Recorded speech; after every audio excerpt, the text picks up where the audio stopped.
Yo. What's going on, man? Hey, long time no see. How you been? Good, good. Hey, I was just watching this show the other day. It's an old show, Miami Vice. Yeah. You remember that show? 40 years ago. Since 40 years that came out. Did 41 years ago. Yeah. Weren't you in Miami for a bit? Of course I was. Through the whole thing.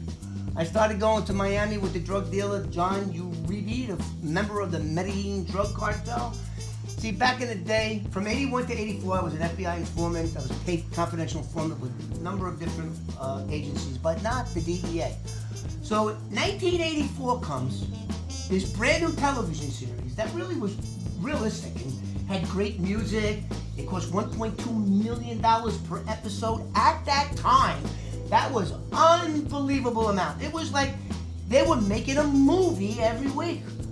And so from 81 to 84, I was, I guess you could say, laundering money, partying with the Colombians, because I had a fast Corvette, and this guy John Uribe, he had a Corvette, but I had a big block L88 with a 5-speed, it was fast, and he wanted to be a superstar, like, it was true. I don't know how superstar it was, but I had a fast car. It was in Corvette magazine, December 1980 issue of Corvette magazine.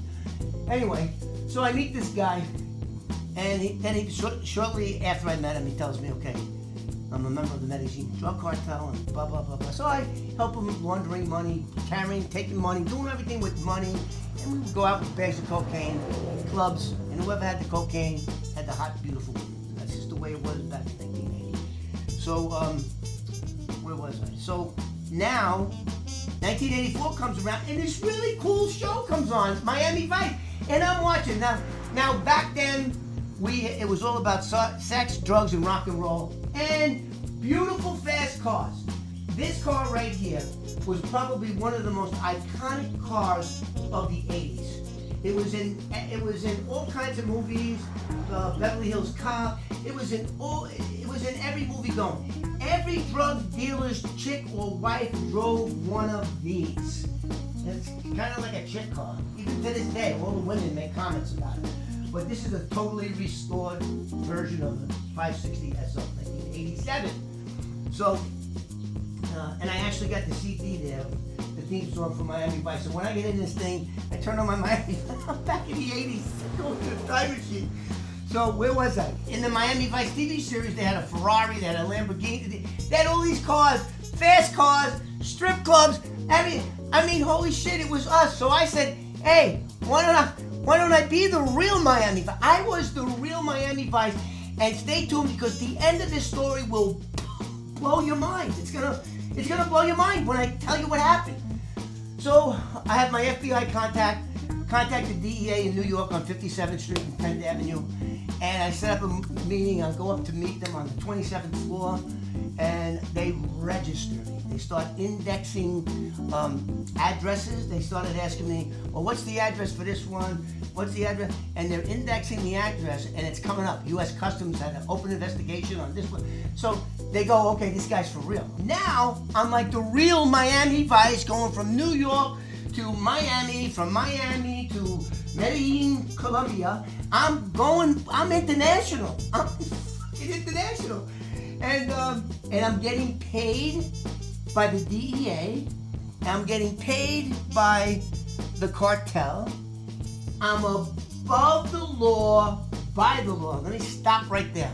So I was the type of guy back in the days. I'm Irish, and you know, I love to fight. I used to box, and I love to fight. And every time I get a couple of drinks in me and a couple of blasts to the blow, you know, I never picked a fight, but I never backed down from one either. And I would always wind up getting into fights with guys much bigger than me. Most of the time, I got my ass kicked. A couple of times, I got a lucky shot and dropped them. So the Colombians loved that. They didn't want to go to no club. Get Kevin. That's what. Get Kevin. I don't think they pronounce it V or something. Get Kevin. Where's Kevin? Oh, I want to go with Kevin because the fucking cops are gonna show up. There's gonna be a shootout. Get Kevin. Get Kevin. They just like to watch me get my ass beat. That's what they it was a 100 pure entertainment. So as I'm down there, all these Colombians, except two, didn't like me at all. They would go yakety yak in Spanish, saying he's the police, and it really was. Then, as the TV series progressed, the TV show Miami Vice was like, I don't know, one of the clothing designers. Their clothes, everybody mirrored in Miami. Mirrored. The Colombians tried to dress me, and they tried to make me put on these shoes with no socks, and that wasn't happening with me. So they tried to dress me up. Lasted a couple, then I didn't like it. It was all linen clothing. They would actually take me to an expensive men's boutique. I don't know if that's the right word, boutique, like a high-end clothing store, and just dress me up. I think one time they spent $15 grand. What do you want? Shoes, this, that, boom, boom. Shoes with $2,500 shoes. Anyway, so I'm down there, and so the deal that I made with the DEA is as follows. Now, don't forget, there's two types of informants. An informant that's working off criminal charges, where his handler controls him. But me, being a paid informant, I called the shots. I didn't listen to no group supervisor. Okay, you're gonna meet him. It's Friday night. I want to go to my kid's baseball game tomorrow. You're gonna wrap this up. You're gonna say this. He's gonna say that. You're gonna what? Fuck you, man. I'll get killed doing that. I'll get killed. So I had an unusual relationship with the DEA. The supervisors didn't like me because I was cocky, and they had no control on me. I was a loose cannon. I did whatever I wanted. The deal that I made concerning John. Now, John was my real friend. When they indexed some of those houses, his aunt, his mother, his brother were all being invested by U.S. Customs.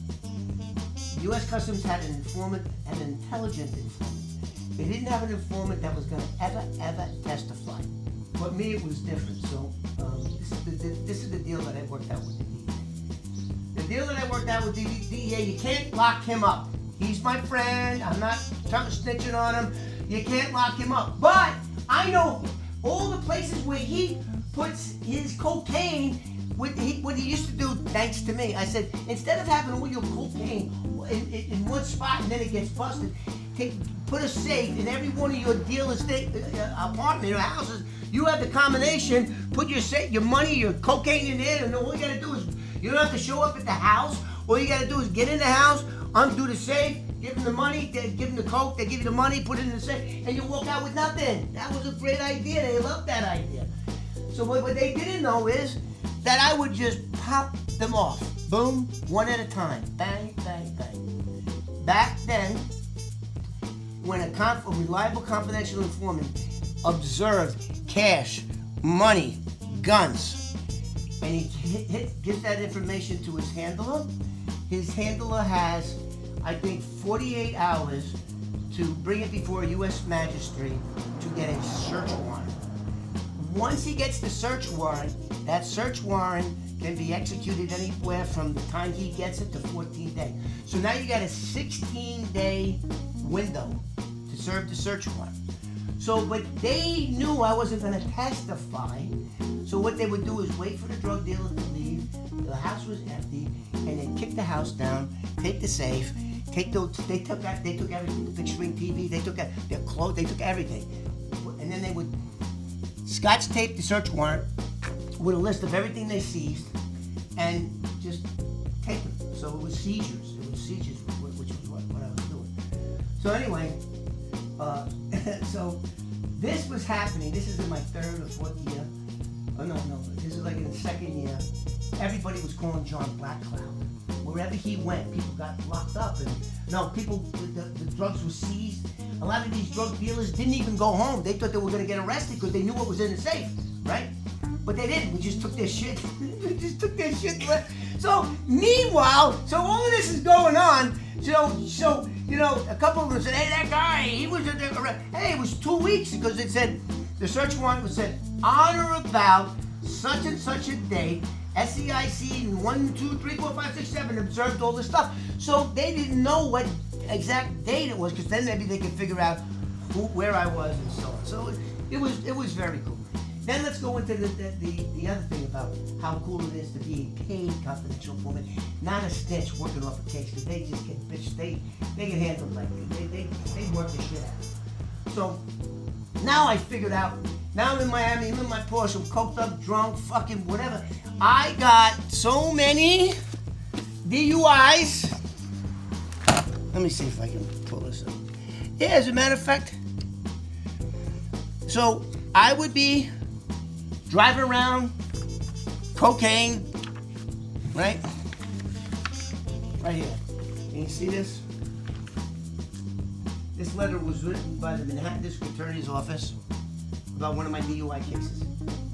It's in the back of the book. So I was such a hard partier, and when I would be getting locked up for these DUIs, the DEA would have to come down and get me out, except for that one that I just showed you. So I think I got arrested 10 times in Miami, and they just got me out. So now I'm thinking, and then I had a couple of fights, and I got arrested 2 or 3 times with a handgun, being a prohibited possessor, which means a convicted felon. They would get me out. So now my head's getting big, and I'm going, dude, I'm above the law, by the law. What the fuck? They just keep letting me get away with it. Yeah. What the fuck? Look what they created. Look what they created. Plus, with my personality, forget about it wasn't so much the cocaine, but when I would drink, that's when I got in trouble. I mean, I would do some stupid things. Now my life really is even more interesting than the TV show, the phony made-up stories. I'm watching the TV show, and I'm thinking about, hey Kevin, what did you do last week? Oh shit, they should have had a camera crew behind me and go to the strip club. There was your TV show right there. So now, 89, 88, it comes to an end. John's out of control. He's carrying an Uzi machine gun, which I bought. We went into a gun store. We all, back then, you went in, you bought your gun, you showed them a driver's license, and it was a 5-day cooling off period. You come back 5 days later. So we go into the one, so I bought a little 38 for because I would lose my guns. I'd be drunk, I'd shoot. We used to have firefights between cars. Boom, boom, my car had bullet holes in it. Just like in my house, you know about the bullet holes in my front door, right? Yeah. You walk through, you saw the bullet holes. They're still trying to kill me as of 2017. But they miss. They all miss. Fucking, they miss. Somebody. So I walk in, I buy a little 38, and at that time, the Glock came out, so I bought a Glock. I think it was a model 19, had 19 rounds. It was a plastic gun. It was red. Then we look down, and we see an Uzi with a 32-round magazine, right? So John goes, oh shit, I want that. Give me that, I want that one, right? So he didn't have enough money. And of course I had an American Express card, which I put all my expenses on with the DEA. So John goes, okay, put it on your card. So what am I gonna do, say no? I go, okay, here. He buys the fucking machine gun. So now I would turn in my expense sheet, which could be anywhere from $8,000 to $25,000 in a month, expenses that I fucking did. So that group supervisor, his name was Joel, Group 43. He goes, what is this? And this Uzi just came out. Uzis came out around 85, 86. It was a brand new gun. It was a little short thing, 9mm. And so I said, yeah. I says, yeah, here's the receipt. Here's the receipt for the Uzi, $600. And look, it even got the serial number on it, so you could track him. You bought him a freaking shit. I said, listen, I'm the one that's a prohibited possessor. I'm the one that you should be mad about carrying a gun, not him, because he doesn't have any felony conviction. He could have bought it anyway. I was in the spot. What am I gonna do? Tell him no? I don't have it. So they were really pissed off. So anyway, I had to get that gun back. I don't want to get off this stuff. So anyway, now I know I'm above the law, by the law. I think no matter what I do, I'm gonna get away with it. So now, to make a long story short, in because of the gun, he was shooting the gun. He was out of his mind on cocaine. So they told me, we got to take him off. He's going to kill some money. He's getting in his Porsche, having car shootings. We can't. And I said, okay, he's got to go. And that was another story how I got him so that he was arrested safely. He didn't get. And then I refused to testify against him, so he only wound up doing 3 years. So, Wow. So everybody else was. When you got cocaine, when you got a gun, those two things right there will send you to jail for the rest of your life. So now he's gone. So that's 1988, 1989, which is the same time Miami Vice closes. It goes off the air in 1989, from 84 to 89. Now, 1993, I get discovered by a guy by the name of David Black, who is the creator of the TV show Miami Vice. No way. Yes! I'm like, what the fuck? I'm like, and then he goes, listen, I'm gonna turn you on to this guy who owns a production company called Wolf Productions, which is none other than Dick Wolf. So I meet Dick Wolf at Elaine's restaurant, who is the producer of the show, and I'm telling him the story. I was telling him the story in Elaine's restaurant, which is a bar in the front and the back. You go to the back, it's tables, right? Everybody in that bar and that bar slash restaurant is all a movie producer, actor. Paul Sabino used to go there, and then Chris Note. I mean, all these celebrities are there. And I start telling my story. And David Black pulls out a napkin and he's writing everything down. And I'm going, da-da-da-da-da-da. And then all of a sudden, like when you're in a restaurant, you'll hear a fork hit the plate. You'll hear all background noises, right? All of a sudden, the whole fucking restaurant goes quiet. And it hits David Black first. He went, oh, no, don't say anything. And I turn around and now I understand I'm loud by California standards, but even I'm a little kind of loud even by New York standards. I'm a little even by their standards, I'm like a little over the top. So I looked around, and everybody was like, oh shit, like, and that just fed him more. He got Dick Wolf involved. He got Emmy Award-winning writer Charles Kipps. He didn't want to write the book. They wrote the book. I got the book deal. I got the movie deal with Dick Wolf, Universal, NBC, and that was my first option. So, can you believe that TV show, who inspired me to become a paid confidential informant with the DEA, and then later, what was it? It was 84, 85, 86, 87, 88, 89, 90, 91, 92, 93. 9 years later, the very same people who ran that show would be optioning my book, movie, and TV show. So basically, so I mean, it's like unbelievable. That's like an unbelievable story. It's crazy because it's like Miami Vice happened. You lived the real Miami Vice. And then I was discovered by the real Miami Vice producers and the creators. Bada bing, bada boom. Who the fuck? Who knew? Now that's a story for all you non-believers out there that you just can't make that shit up. You can't make it up. Well, let me give you one side though. So my ex-wife Danielle Saab becomes famous on the TV show. Then she starts talking about her conquests, right?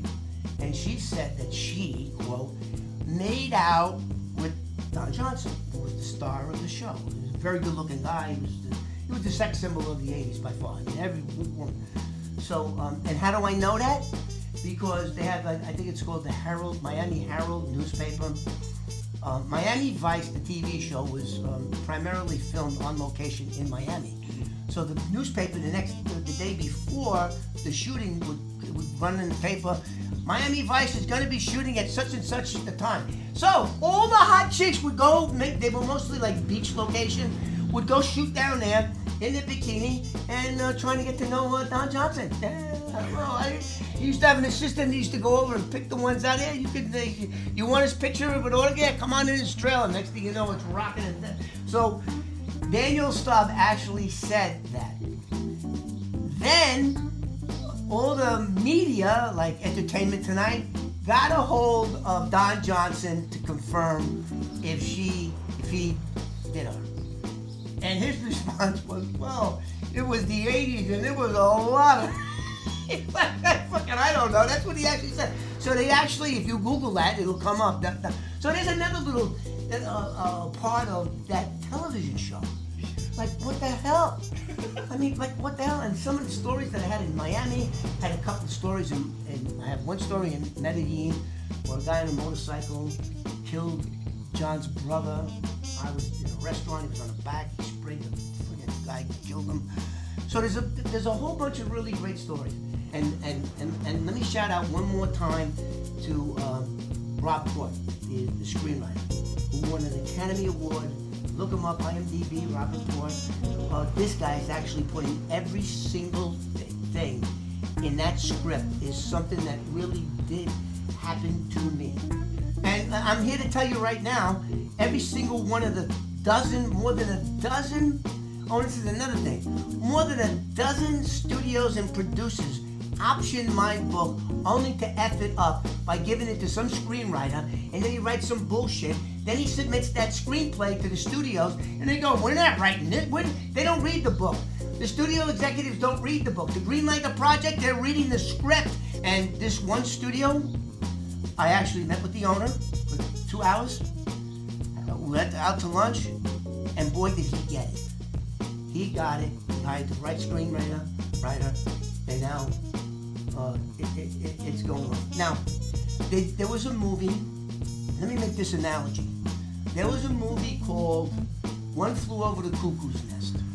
Now the rights to that, I think it was a book, the rights to that story was purchased, not optioned, purchased by Michael Douglas. No, Kirk Douglas. And then in like 1968, he tried to pitch it, no one would buy it. He gave it to his son, Michael. Michael got the movie done, and it was a blockbuster movie starring Nicholas, what's his name? Jack Nicholson. Jack Nicholson. Yeah. No, you didn't get it. I got it before you. DeVito. Yeah, I got it. Anyway, Jack Nicholson, big movie. And everybody made a big deal in Hollywood because that option, that purchase of that book was 11 years in the making. Oh shit, 11 years? I've taken a piss longer than 11 years. 11 years in the making. You know what this movie is? This movie is 32 years in the making. Over a dozen studio productions, all these people. 32 years in the making. I'm just saying. Thanks, like and subscribe, and I'll see you guys on the next one. Hear my story now, before it's everybody's stories.